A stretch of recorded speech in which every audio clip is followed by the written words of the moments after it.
Here are two theological truths in the Bible. Life is not easy, and Jesus has us covered. Now, you might be saying to yourself, but Ben, don't those things contradict one another? If life isn't easy, then that means Jesus isn't covering me. Adversely, if Jesus is covering me, then why is life hard? Well, today, I'll be presenting the hope diagram and how Jesus supersedes this contradiction. But first, I have a question for you. Have you ever had a moment when things are kind of tough and you're totally swarmed by stress and anxiety, and then someone tries to say something nice, but it doesn't even really make you feel any better? They'll say a cliche, which is a phrase like, everything happens for a reason, or when God shuts a door, he opens a window, or don't worry, it will all work out. Leave a comment about a time when something like this has happened to you. When people say these things, they're trying to be nice, but please stop. I always think, thanks, I get it, but not right now. I mean, these phrases work better on a decorative pillow or a wood sign your mom hangs on the wall in the hallway. The point is, these sayings aren't helpful because they aren't always true or accurate.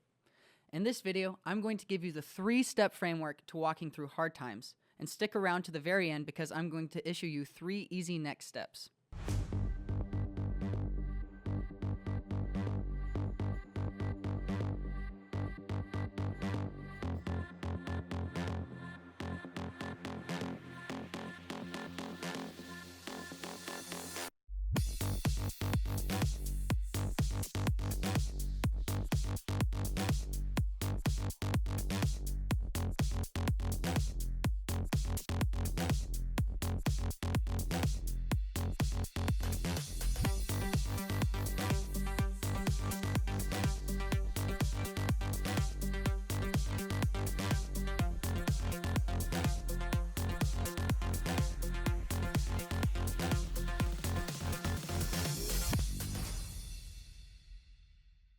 All right, let me tell you, I know a thing or two about life not turning out the way I expected. When I was in high school, there was this girl I dated for a year who I really liked. I really liked. So much so that I planned on going to a particular college so that I could move close to her and we could one day get married and live happily ever after. Everything was great until it wasn't. Just as many dating relationships do, we ended up breaking up and I was absolutely devastated. I thought my life was falling apart and there was no way to recover from this situation. I'd planned everything around this girl, and like that, she was no longer there anymore. It was like Thanos came along. My friends and family told me that everything was gonna be all right, that there was something better for me, that there were plenty of fish in the sea, but those things didn't help. What was I going to do? If you've picked up on anything over the last few weeks, it's probably that conflict is everywhere, and unfortunately, you will have to face it.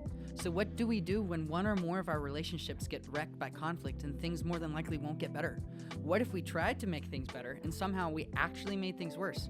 What if we do everything right, even perfectly, and things still are not good? Well, we're about to find out. The verse we're about to read from is special, so if you haven't heard it before, I definitely recommend memorizing it because it is so comforting. John 16:33 says, I have told you all of this so that you may have peace in me.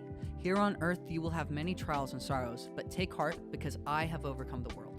When Jesus said, I have told you all of this, he had just finished telling his followers, his closest friends, that he was leaving. Not only did he tell them that he was leaving, in verse 21 of the same chapter, Jesus says the pain that they will feel when he leaves will be like the pain and anguish a mother experiences while giving birth. Oh, and on top of that, he tells them that they will mourn and grieve. That's rough. In fact, I would say that it is horrible. But then he's like, I've told you all of this so that you may have peace in me. If I were there, I would have been like, Jesus, bro, where is the peace in that? It doesn't sound peaceful at all. And then to top it all off, Jesus offers up what most people will call a cliche by saying, but take heart because I have overcome the world. When we talked about cliches at the beginning of the video, we said that they aren't always helpful. So why would Jesus, the wisest person to ever live, say these things? Well, first of all, something isn't a cliche if the person saying it is able to make it happen. Remember, we said they weren't helpful because they weren't always true or accurate. So why would Jesus say it? Because he is always true to his word. He never speaks inaccurately, and he fulfills every promise he makes. If you don't believe me, look it up. His track record speaks for itself. When Jesus said that he had overcome the world, it's because he has. That means that disciples could have peace and take heart just because of what Jesus has done, because he has overcome the world. So you might be saying to yourself, okay, cool, but Jesus was speaking to his disciples. Why and how does this even apply to me? There's 3 big things that we can take away from this. First, Jesus is recognizing and telling us that life isn't always easy. This is the first part of the hope diagram. Jesus could have told his disciples that, you'll be fine, or nah, you got nothing to worry about, or everything is just going to work out exactly the way you want it to, but he didn't. He told them the truth. He said, here on earth, you will have many trials and sorrows. I know that doesn't sound great, but that is just the reality of life, and we have to face it.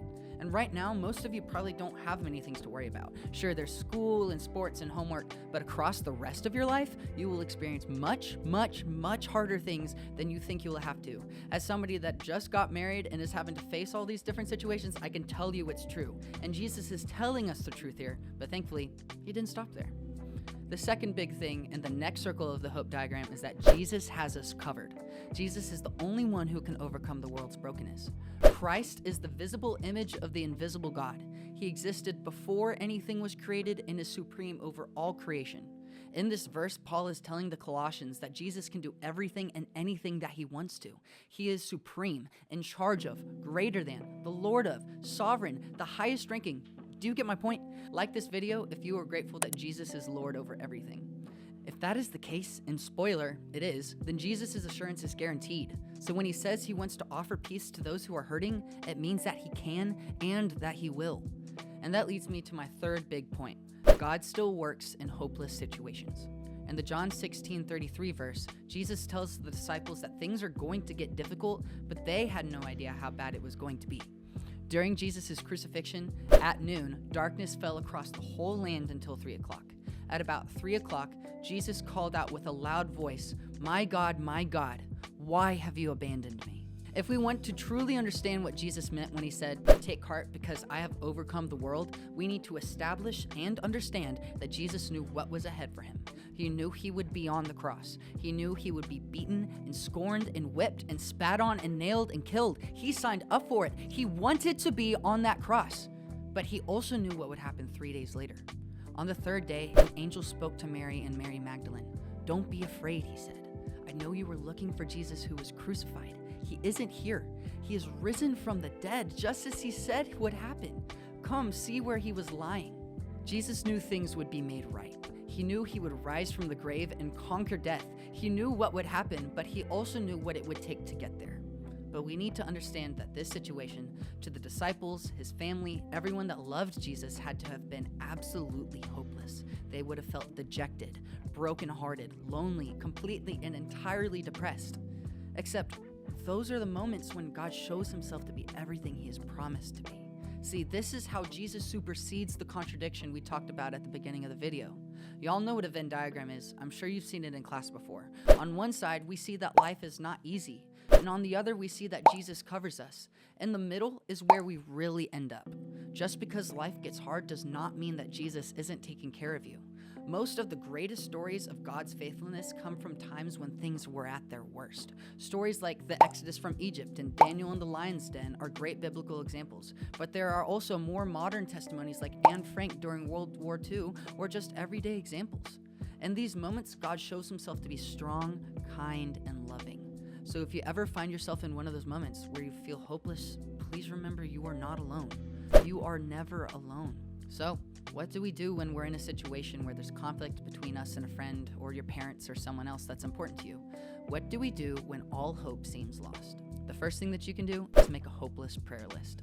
Think about a relationship you have tried to reconcile but haven't been able to work out. Ask yourself, is the only way this can be repaired if God shows up in an incredible way? If that's the case, write it down and pray. Pray for those people in your relationship with them. Pray that God does a wonderful miracle and heals that relationship. Pray that God gives you the patience, kindness, and graciousness to approach that relationship in a humble and loving way. Remember, even if a situation seems hopeless, God is still at work. He is always at work. After that, honestly, you need to let go of what you think is best for you. There are a million things that we all want, and because of that, we think God should act in a way that results in our desires being fulfilled.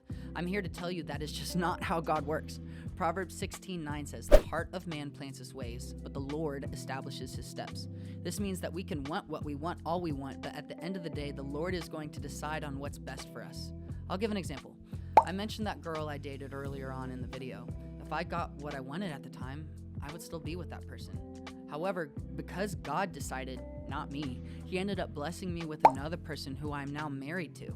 My wife, she's my best friend, and she is amazing in every way. But if my desires were fulfilled in the moment, I would never have met her. Sometimes we can feel so trapped in the moment or situation that we're in that we forget that the Lord has a much better plan for us than we could have ever imagined. God is omniscient and all-knowing. He knows better than we do, so let God do the work. Trust that His direction and plans are going to be better than yours. The last but maybe the most important thing is to remind yourself that even when conflict is at its worst, He is and always will be faithful. Lean into this promise. So do not fear, for I am with you. Do not be dismayed, for I am your God. I will strengthen you and help you. I will uphold you with my righteous right hand. If He was faithful to save you and everyone in the world from sin, the greatest work and miracle ever accomplished, then He will also help you in your time of need. So when you have conflict with someone, remember that God is with you. He will not abandon you. God will never be the one to leave you.